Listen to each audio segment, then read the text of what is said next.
आप सभी को जय मसीह की प्रियो। आप सभी का स्वागत है हमारे चैनल टेल गॉड जीसस पर। क्या आपने कभी सोचा है कि एक साधारण प्रार्थना आपके जीवन को कैसे बदल सकती है? इस वीडियो में हम आपको दिखाएंगे कि कैसे एक बार की प्रार्थना आपके लिए चमत्कार ला सकती है। देखना आपके जीवन में कुछ ऐसा होगा कि आप उसे देख अपने आप पर विश्वास नहीं कर पाएंगे। इस प्रार्थना के करने के बाद ऐसा भी हो सकता है। वीडियो में जो प्रार्थना बताया हूँ, एक बार इसे जरूर करके देखना। इस वीडियो को बिना स्किप किए लास्ट तक जरूर देखना। तो चलिए हम वीडियो को शुरू करते हैं।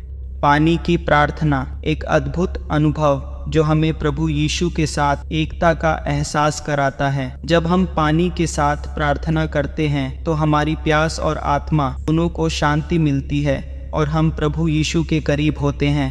प्रभु यीशु यह प्रार्थना पानी के महत्व और इसके अद्भुत गुणों के बारे में बताती है। पानी मानव जीवन के लिए अत्यंत महत्वपूर्ण है। यह हमारे शरीर के लिए आवश्यक है और हमारे स्वास्थ्य और सुख के लिए अनमोल गुणों से भरपूर है।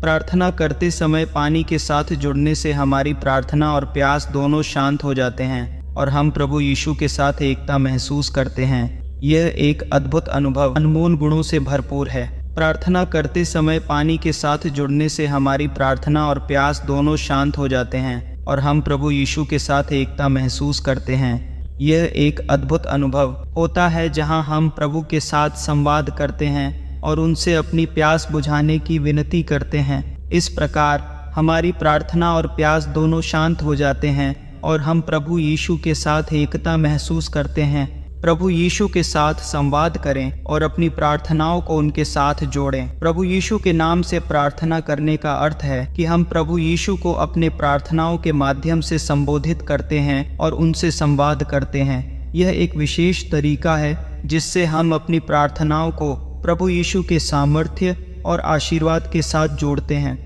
प्रार्थना करते समय पानी के साथ जुड़ने से हमारी प्रार्थना और प्यास दोनों शांत हो जाते हैं और हम प्रभु यीशु के साथ एकता महसूस करते हैं। यह एक अद्भुत अनुभव होता है जहां हम प्रभु के साथ संवाद करते हैं और उनसे अपनी प्यास बुझाने की विनती करते हैं। इस प्रकार हमारी प्रार्थना और प्यास दोनों शांत हो जाते हैं और हम प्रभु यीशु के साथ एकता महसूस करते हैं। पानी एक साधारण तत्व, लेकिन इसके अंदर छिपी है असाधारण शक्तियाँ। क्या आप जानते हैं कि यह हमारे विचारों और प्रार्थनाओं के प्रति संवेदनशील है? आइए जानें। पानी एक ऐसा तत्व है जो अपने आसपास की सभी शक्तियों को अपने अंदर संग्रहित करता है और उन्हें लंबे समय तक संग्रहित रखता है। यह एक अद्भुत प्रकृति का रहस्य है कि पानी न केवल हमारे शरीर के लिए आवश्यक है, बल्कि यह पृथ्वी पर सभी जीवन के लिए महत्वपूर्ण है। पानी के बिना हमारा जीवन संभव नहीं हो सकता। यह हमारे शरीर को ताजगी और ऊर्जा प्रदान करता है,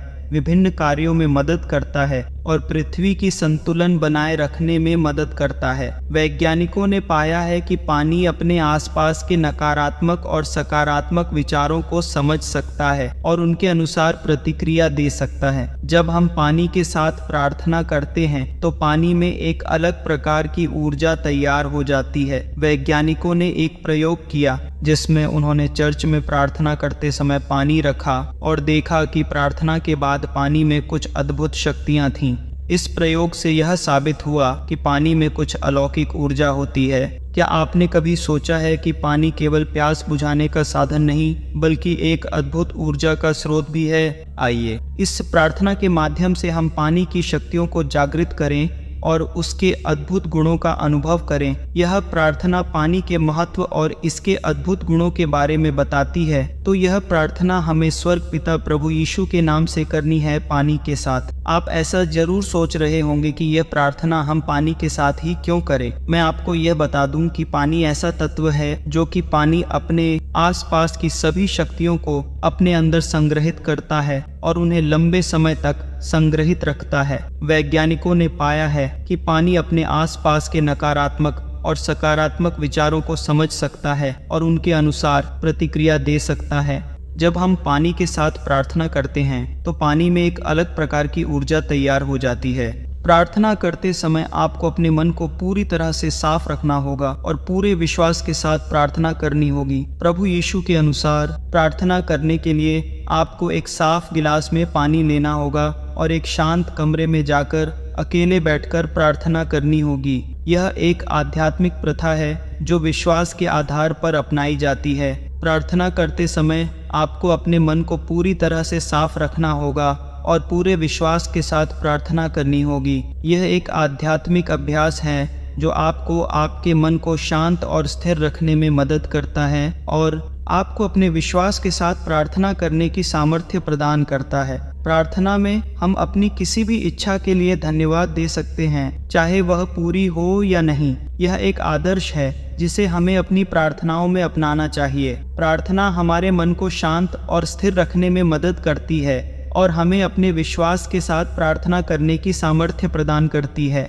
जब हम प्रार्थना करते हैं और अपनी इच्छाओं को प्रभु यीशु के सामर्थ्य में सौंपते हैं तो हम उनके द्वारा दिए गए वरदानों के लिए धन्यवाद देते हैं। हमें यह याद रखना चाहिए कि हमारी प्रार्थनाएं हमें आंतरिक शांति, सुख और आनंद प्रदान करती हैं और हमें प्रभु के द्वारा दिए गए सभी वरदानों के लिए आभारी रहना चाहिए। प्रार्थना में हम संयम और समय की महत्वपूर्ण विशेषताओं के साथ अपनी इच्छाओं को प्रभु यीशु के सामर्थ्य में सौंपते हैं। हालांकि आप एक ही प्रार्थना में कई इच्छाएं नहीं मांग सकते, बल्कि आप सिर्फ 5 इच्छाएं ही मांग सकते हैं। यह एक नियम है जिसे हमें अपनी प्रार्थनाओं में ध्यान देना चाहिए। अपनी प्रार्थना में हमें अपनी सभी इच्छाओं को सौंपने के बजाय हमें कुछ महत्वपूर्ण और प्राथमिक इच्छाओं का चयन करना चाहिए। यह हमें अपनी प्रार्थना को संकेत करने और अपने विश्वास को समर्थन करने में मदद करेगा। प्रार्थना का सही तरीका: अपनी इच्छाओं को संयमित करें और प्रभु की कृपा के लिए आभार व्यक्त करें। इस नियम का पालन करने से हम अपनी प्रार्थना को संयमित रख सकते हैं और अपनी सभी इच्छाओं को एक संरचित तरीके से सामर्थ्य में सौंप सकते हैं। हमें आपकी प्रार्थना में ध्यान देने की आवश्यकता होती है और यह सुनिश्चित करना चाहिए कि हम अपनी प्रार्थना में इतनी इच्छाओं को शामिल कर रहे हैं जो हमारे और हमारे परिवार के लिए सबसे महत्वपूर्ण है।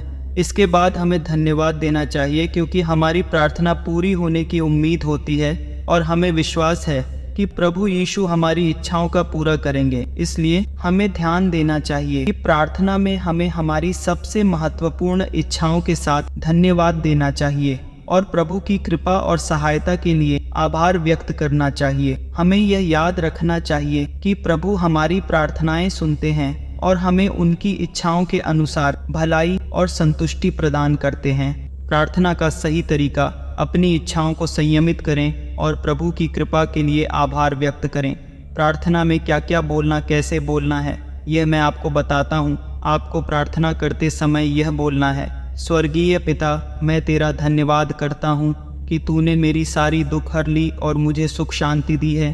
तेरा धन्यवाद करता हूँ कि तूने मेरी वह हर एक इच्छा पूरी कर दी है। चाहे वह इच्छा पूरी हुई हो या ना हुई हो, तब भी अपने साफ मन से, साफ दिल से यह प्रार्थना करना है और पूरे विश्वास और लगन के साथ करना। फिर किसी भी प्रकार की इच्छा हो, जैसे कि आप किसी को चाहते हैं और उससे शादी करना है, या किसी काम के लिए इधर उधर भटकते रहते हैं, किसी प्रकार की नौकरी के लिए, या कोई बीमारी है और उससे बहुत परेशान हो, घर में कोई भी बीमारी से जूझ रहे हो, आपको बिल्कुल साफ मन से, दिल से, विश्वास के साथ बोलना है: मेरे स्वर्गीय पिता, मैं तेरा साफ मन के पूरा विश्वास के साथ धन्यवाद करता हूँ कि मेरा उसके साथ कभी खुशी सम्मेलन के साथ मिलन हो गया, शादी हो गया, वह सारी दुख दूर हो गया और सारी बीमारी दूर हो गया, मुझे एक अच्छी सी नौकरी भी मिल गया, वह मुझे सब कुछ प्राप्त हो गया। फिर प्रार्थना के बाद का पानी एक नई ऊर्जा का स्रोत। जब हम इसे पीते हैं तो हम अपने भीतर सकारात्मकता का संचार करते हैं। यह एक दिव्य अनुभव है जो हमारे मन और शरीर को शुद्ध करता है। प्रार्थना के बाद हमें उस पानी को पीना होता है क्योंकि उसमें एक सकारात्मक ऊर्जा होती है जो हमारे शरीर में प्रवेश करके हमें एक नई ऊर्जा प्रदान करती है। यह एक आदर्श है